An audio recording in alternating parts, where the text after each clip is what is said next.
Hello दोस्तों, मैं हूँ पंडित अभिषेक शास्त्री और मैं बिहार वेस्ट चंपारण से बिलोंग करता हूँ। मैं निकल पड़ा हूँ आज दिल्ली के लिए और यह मेरे यहाँ की लोकल स्टेशन है मझौलिया रेलवे स्टेशन। अचानक से कल रात में हमारी प्लान बनती है दिल्ली निकलने के लिए क्योंकि ऑफिस में कुछ मीटिंग थे हमारे। तो उस सिलसिले में भी निकलना था और एक दोस्त से भी मिलना था जो कि काफ़ी अधिक क्लोज फ्रेंड है हमारे। तो निकलते हैं और अपने चैनल पर यह आज का पहला ब्लॉग भी डालने वाले हैं। देखो, मेरा मकसद यह है कि मैं एक एस्ट्रोलॉजर हूँ, लेकिन साथ ही साथ मैं रियल लाइफ भी दिखाऊँ, रियलिटी दिखाऊँ कि आपको समझ में आए कि एक एज एस्ट्रोलॉजर किस तरीके से रियलिटी किस तरीके से अपने लाइफ में रहते हैं। तो मैं आपको सिर्फ एस्ट्रोलॉजी सेल करना मेरा मकसद नहीं है, मैं अपने रियल लाइफ भी आपको दिखाऊंगा।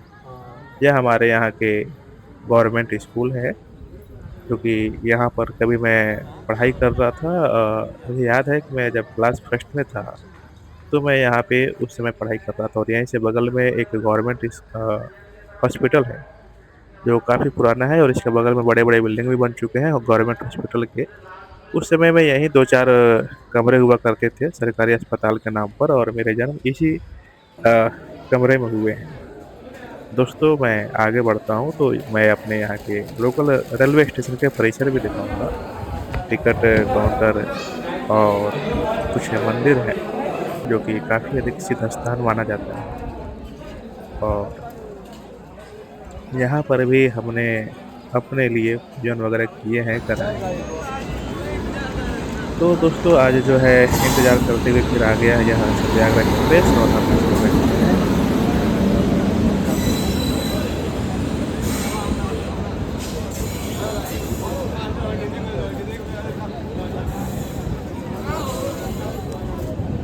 तो दोस्तों, आज का यह मेरा ब्लॉग आप सबको पसंद आएगा। आप सभी मुझे ज़रूर फॉलो कीजिएगा और मेरे चैनल को सब्सक्राइब कीजिएगा और लाइक कीजिएगा, शेयर कीजिएगा। मेरा आप सबसे यह रिक्वेस्ट है और यह मेरा पहला ब्लॉग है मेरे अपने चैनल पे। मैं ज्योतिष के साथ ही साथ मैं अपनी रियल लाइफ भी आपको शेयर करूँगा ताकि आपको रियलिटी समझ में आए कि हम कैसे रहते हैं एज एस्ट्रोलॉजर। क्योंकि मैं सिर्फ और सिर्फ आपको अपनी एस्ट्रोलॉजी सेल करना नहीं चाहता हूँ। ट्रेन के अंदर तो बैठ गए हैं, निकल गए हैं। यात्रा बहुत ही सुखद और बहुत ही आरामदायक हमें लग रही है। विंडो पे बैठे हैं, विंडो के बगल में, और देख रहे हैं अंदर से बाहर, बाहर से अंदर। और देखते ही देखते समय कब निकल रहा है, कैसे निकल रहा है पता भी नहीं चल रहा है, क्योंकि यहाँ मीटिंग भी होने वाली है और उसकी भी जो है पीपीटी मैंने तैयार कर रखा है अपने लिए। और हाँ, अभी जो है हम आ गए हैं गोरखपुर रेलवे स्टेशन और हाथों में थम्स अप लेते हुए यात्रा कर रहे हैं। और यह बहुत ही अच्छे एक दोस्त बन गए हैं सफ़र में, जो कि मुझे गाइड भी कर रहे हैं और थोड़ी बहुत इंटरव्यू जैसे भी कुछ बातें हुई हैं हम दोनों के बीच में, कन्वर्सेशन हुई है ज्योतिष के रिगार्डिंग। तो मैंने कहा कि भैया मैं रिकॉर्डिंग भी कर लेता हूँ, तो इन्होंने कहा कि हाँ, कोई नहीं। युति क्या होती है सर? पहले ये आप मुझे बताएं। हाँ, ये तो युति तो बता दिया मैंने, है ना, कि ग्रहों के संबंध को युति बोलते हैं। जब जब भी कोई ग्रह अगर एक ग्रह के साथ में बैठता है, जैसे हम और आप बैठे हैं, ये तो आपको मैंने क्लियर कर दिया था, तो उसमें सवाल कीजिए था कि किस कंबस्ट प्लैनेट क्या होते हैं? हाँ? Combust planet. फर्स्ट प्लैनेट्स मतलब कंबस्ट को हिंदी में क्या कहते हैं? रुकिए सर, एक और चीजें बताएं मुझे। ग्रह कितने होते हैं, कितने टाइप के होते हैं, किनका शुभ फल अशुभ है, किनका शुभ होता है? अच्छा, अब मैं आपको बता रहा हूँ क्लियर कर रहा हूँ। ये बहुत बेसिक सवाल है, मतलब ये हर किसी को पता है। प्लैनेट्स जो है 9 होते हैं, यानी कि 9 ग्रह होते हैं, ठीक है। और 12 राशियां भी होती हैं, ठीक है। कुंडली में 12 घर होते हैं, जिसे द्वादश भाव बोला जाता है। मैं एकदम सिंपल लैंग्वेज में बता रहा हूँ। द्वादश भाव यानी कि 12 है ना, 12 राशियां होती हैं कुंडली में, और हर एक राशि पे अलग अलग ग्रह बैठे होते हैं, 9 ग्रह होते हैं। तो कुंडली में जिस भी राशि पे जिस स्थान पे जो ग्रह बैठता है ना, उसका उस तरीके से व्यक्ति के जीवन में प्रभाव पड़ता है, ठीक है। अब आपका एक सवाल और था पहले कि राहु और सूर्य का, और संतरा बोलिए, चना सूर्य दालें पेटा में रुपए 10-10 रुपए में। सूर्य और बुध का। आ जाओ भाई, ठीक है। सफर का टाइम पास है, 10 10 रुपया बोलो तो भाई। सूर्य बुध तो मैंने आपको बताया था कि ये दोनों पॉजिटिव ग्रह हैं, जब भी रहेंगे साथ में तो ये पॉजिटिव फल ही देंगे। लेकिन राहु और सूर्य के केस में क्या होता है, आ जाओ सफर का सूर्य टाइम होता है यानी उदय करने का, वो आपके जीवन में भाग्य उदय करता है या फिर आपकी एकदम से ग्रोथ करता है। लेकिन राहु का नेचर क्या है, वो किसी भी काम में बाधा डालेगा, डालता है ना। तो जब भी सूर्य और राहु साथ में बैठते हैं तो उस केस में क्या होता है कि व्यक्ति आगे बढ़ना चाहता है लेकिन रुक रुक करके बढ़ता है। सूर्य से गला के ऊपर ये सभी विचार करते हैं, है ना, तो उसको सर दर्द रहेगा, आंख में कहीं ना कहीं प्रॉब्लम रहेगी, कुछ प्रॉब्लम कहीं ना कहीं उसके पर्सनल लाइफ में, करियर में, मतलब चिक चिक वाली प्रॉब्लम जो है, बहुत बड़ी मेजर प्रॉब्लम नहीं रहेगी, छोटी छोटी प्रॉब्लम उसके लाइफ में रहता ही रहता है ना। तो ये होता है, और यही अगर सूर्य बुध के साथ बैठ गया तो कोई दिक्कत नहीं, एकदम स्मूथली गाड़ी चल रही होती है। ऐसे यही होता है। तो ग्रहों के जो भी ग्रह है, चाहे शुभ ग्रह है या अशुभ ग्रह है, वह अपना प्रभाव अपने नेचर के अकॉर्डिंग देते हैं व्यक्ति के लिए। एक और बात ये बताएं कि जैसे क्या कहते हैं, शुक्र का जो 7वां घर है, अगर शुक्र पहले घर में हो तो क्या रिजल्ट देता है, देखिए शुक्र, और उसकी दृष्टियां होती हैं, तो दृष्टियों के अकॉर्डिंग क्या रिजल्ट तो देता गूगल किए हैं, शुक्र 7वें घर में है या लगन में बैठे हैं तो क्या प्रभाव देते हैं। देखिए 7वें घर हो या लगन हो, है ना, कोई भी शुभ ग्रह, सिर्फ शुक्र की बात मैं नहीं कर रहा, कोई भी शुभ ग्रह केंद्र में अगर बैठ रहा है, आपने 7वां और पहला घर बोला ना, तो 1 4 7 और 9, है ना, वैसे 1 4 7 10 और 1 ये आ जाता है केंद्र में, लेकिन 1 5 9 ये आ जाता है त्रिकोण में। ठीक है। तो कोई भी शुभ ग्रह अगर त्रिकोण में बैठ रहा है या केंद्र में बैठ रहा है, तो 1 भी केंद्र में आ गया, 7 भी केंद्र में आ गया, उसका प्रभाव शुभ ही होगा कभी भी। है? एक चीज और, अगर अगर अगर उसकी दृष्टि की रही बात, तो शुभ ग्रह है तो उसका दृष्टि भी शुभ ही होगा, और शुभ घर में बन रहा है तो शुभ ही प्रभाव होगा। अच्छा, इसके जगह पे 1 2 3 तीन ग्रहों को हम बैठाते हैं। लग्न में अगर 3 ग्रह हैं, जैसे सूर्य हो गया, शुक्र हो गया और बुध हो गया, अगर ये 3 ग्रह हैं, इनकी तीनों की दृष्टियां भी साथ में होती हैं, तो ये क्या फल देते हैं, मतलब अब ये परिणाम क्या देते इसमें एक चीज और डिपेंड करता है, राशि के कौन सी बैठी है। दूसरा चीज, ये तो देंगे कभी शुभ फल ही देंगे, है ना। कई बार हैं? क्या पांच होता है, कई बार क्या होता है कुछ कुंडली में शुभ राशि, शुभ ग्रह, शुभ घर एक साथ बैठने के बाद भी जो है वह शुभ फल नहीं दे पा रहे होते हैं। यानी कि वृषभ राशि में अगर बैठे हो तो ठीक है, शुभ फल मिलेगा, वृषभ राशि में कोई खराब नहीं है, अच्छा है, मैं मानता हूँ इस चीज को। ठीक है।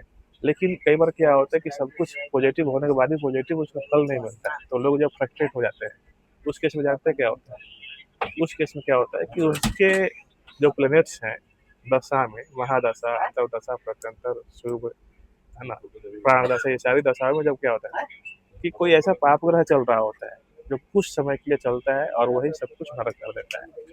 तो उस केस में लोग क्या कहते हैं कि यार ये तो राजयोग बना है लेकिन हमारे किसी काम का नहीं है, मतलब हमको इससे कोई भी बेनिफिट्स नहीं। तो यह अचानक से एक भैया मिल गए जिनसे हाय हेलो होते हुए दोस्ती हो गई, और फिर बातों में ज्योतिष की बातें भी हो गई।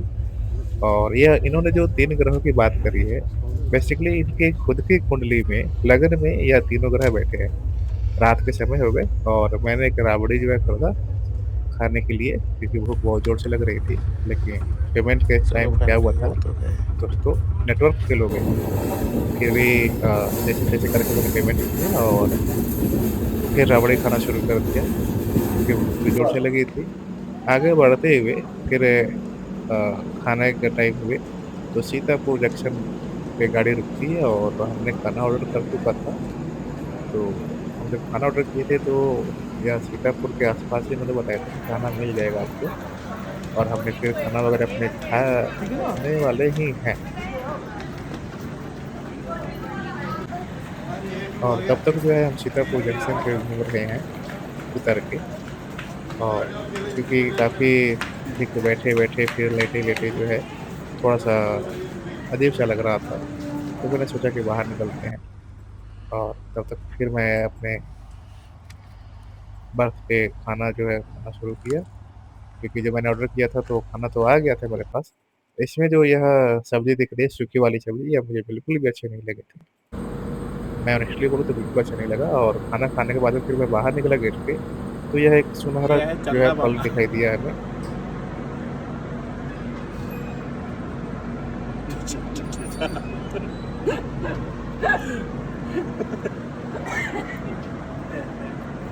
तो दोस्तों ये थोड़ी-सी मस्ती मज़ाक़ हुई हमारी मतलब हँसी-ठिठोली वाली पल रहा, क्योंकि खाना खाने के बाद में मैं बाहर निकला था, तो जंक्शन पे थोड़ा-सा देखा कि ये चाँद है और काफ़ी प्यारा उस टाइम का मतलब मोमेंट था। तो मैंने चाँद की कुछ फ़ोटो क्लिक किए और उसके बाद में फ़ोटो बनाए, तब तक जो है पीछे से टीटी साहब आ गए। उन्होंने भी बोला कि अरे! क्या बात है। उनके साथ में फिर मैंने एक छोटी-सी क्लिप तैयार कर लिया और आगे बढ़ते हैं तो रात का सफ़र तो निकल गया, अब सुबह होती है, सुबह के टाइम में देखा हूँ मैं कि बारिश हुई है बाहर और यह मैं दिल्ली पहुँचने ही वाला हूँ। हापुड़ जंक्शन से मैं क्रॉस कर रहा हूँ और हापुड़ की तरफ में थोड़े बारिश हुए थे। लेकिन हाँ, गाज़ियाबाद जैसे ही उतरा मैं, तो गाज़ियाबाद जंक्शन पे बारिश नहीं हुई और इधर के मौसम थोड़ी-सी ठंडी ज़रूर है और सुबह के 8 बज के 15 मिनट हो चुके हैं, जब हम गाज़ियाबाद जंक्शन पे उतरे हैं और यहाँ से हम बाहर निकल रहे हैं। हमने वो अपने मिल जाएगा, बाइक आएगा जो गाड़ी हमारी। अरे यार हम ऑटो वाले भैया।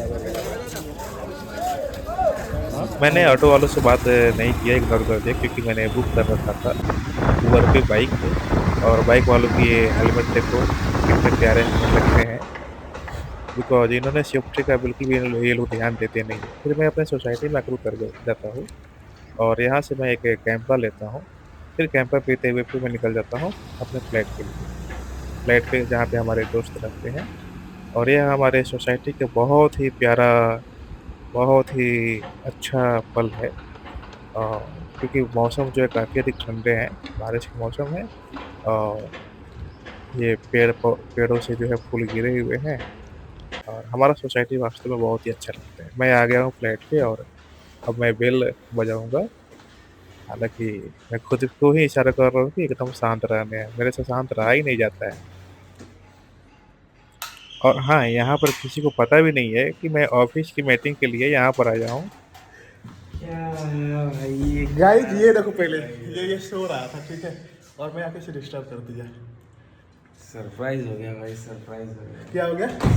सरप्राइज हो गया, सरप्राइज। नींद में? और वो कहाँ पे है? सी कौन आया है? Look at me bro. सोया हुआ है। क्या सरप्राइज दिए भैया, दिल खुश हो गया। अरे भाई सोया हुआ है लाडले। Best best.